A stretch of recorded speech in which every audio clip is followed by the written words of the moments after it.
So my story began a long time ago when I was probably about 2, was about as far back as I can remember, and it was that same year that my parents divorced. So I went to live with my mum and my grandparents, and I'd see my dad on access visits.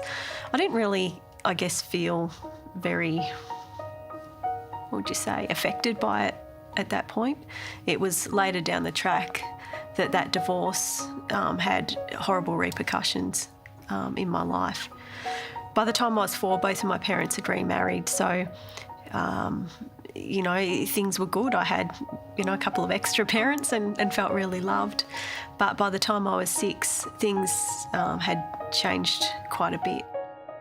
My dad was only seeing me at that point probably once every 6 months or so. And I remember one particular access visit, I went with my dad to see him for the weekend, and we had a really good time together on this particular trip. He was really connected with me, and I remember going to church for the first time.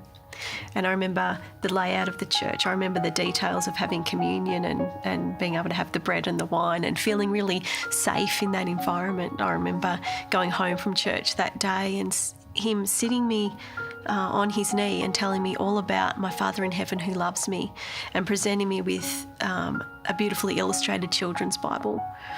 And I wasn't used to that. I'd never been to church. I hadn't known my dad as a Christian, but it felt good. It felt really good, and it made me feel really connected to my dad. So at the end of the day, we hopped back in the plane that he'd flown and went back home, and he dropped me off. And I remember getting home and just feeling empty.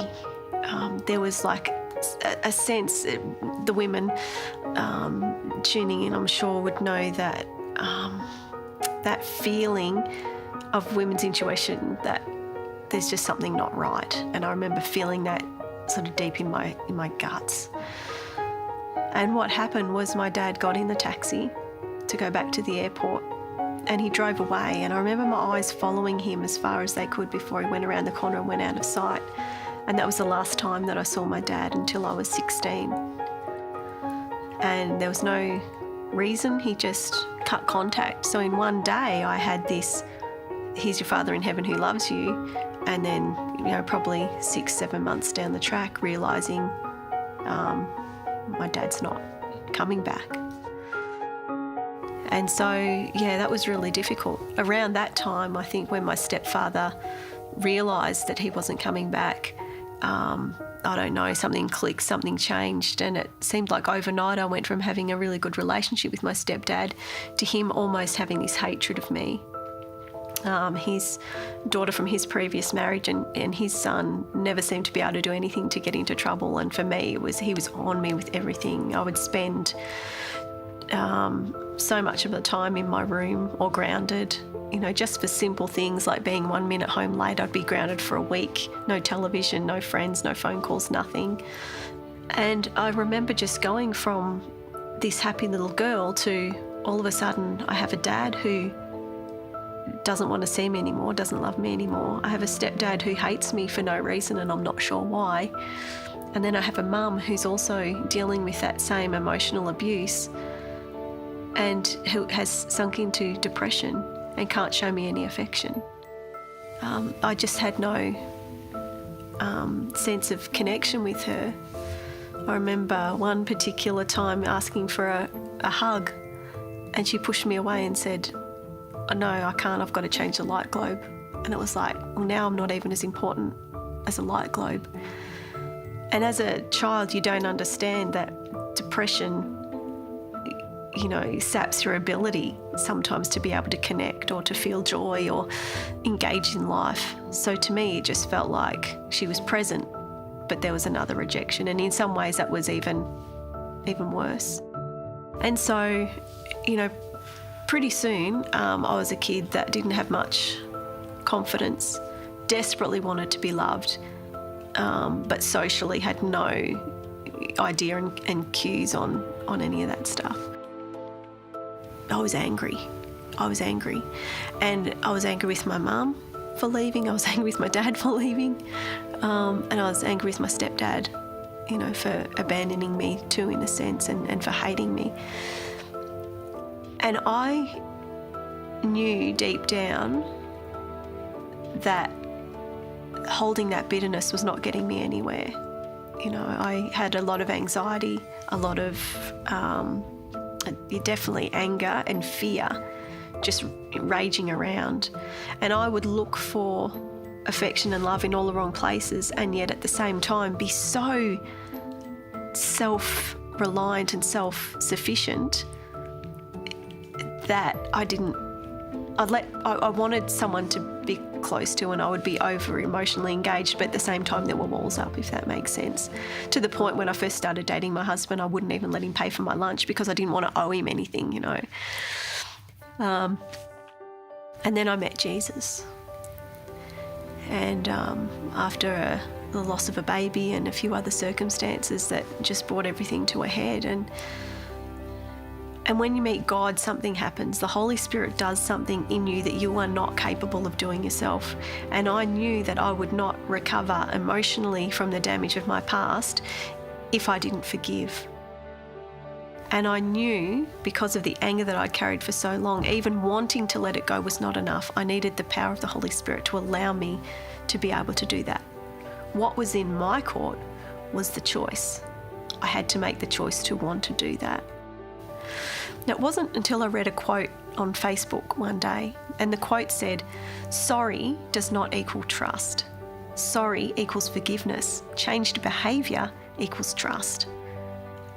And because so many of us struggle with that, and I was struggling with that, it enabled me to actually make an important separation and to be able to reframe. And it caused me to be able to look at my dad and say, okay, here's this adult that can't give me what I need as a father. What was it that made him that way? And when I considered his background, you know, being one of 7 children and a middle child at that, a father who was an alcoholic because he'd been a prisoner of war and probably had post-traumatic stress disorder, a mother who had to work to also help support these 7 kids and was probably exhausted most of the time, couldn't give him the attention that he needed, some other circumstances that had happened in his life. And all of a sudden I was able to look at my dad as a little boy and have compassion on him as a little boy who was lost and broken, just as I was lost and broken. And I was able to understand that we can't give others what we've not already received. And so my dad couldn't give me what he didn't have. A situation I had with my mum where I had instant healing and instant forgiveness in my heart for my mum. And what had happened was one day we were at a supermarket, and you know they have the little carousel rides, you put $2 in and you know the kids have some fun. Well, she was putting money in the rides for the kids, and the kids are going around laughing and she's taking photos. And of course, you know, this is another 10, 20 years on from when I was little, so she's no longer depressed, but she's just engaging with these kids, and she engaged with my younger brother.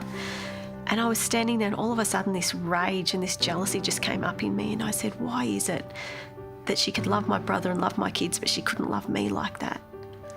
And the Holy Spirit spoke to my heart and he said, Danielle, your mum was depressed and you've been depressed now, and you know what it feels like, and you've disconnected from your kids, and you've been the one with them, you know, screaming at you, Mum, Mum, Mum, Mum.